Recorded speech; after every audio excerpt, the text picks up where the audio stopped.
So if you've been away in really wet weather, obviously your tents or awning's going to be wet when you get home and you've rolled it all up.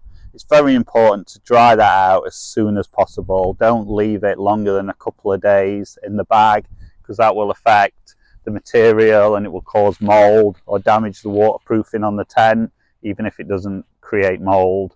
So the best way to dry a tent or awning is obviously to get as much air in as possible. So what you don't want to do is leave doors rolled up like this or anything like that, because there could be moisture under there, which could cause mould and damp in there. So you want to make sure all your doors are out like this and like this,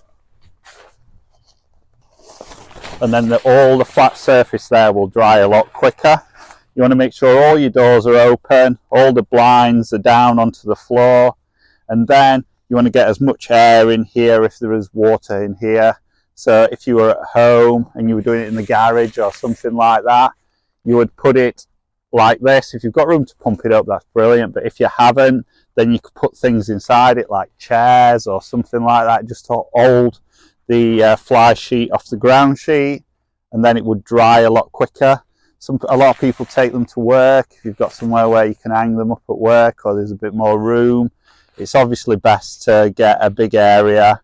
And then the last part to dry is really the ground sheet, because that's where all the moisture's been. So once you've dried all the top and inside, you can just turn it over and lay it over a washing line or anything, or even the shed roof, something like that, and then hopefully get some sunlight on it to dry it out.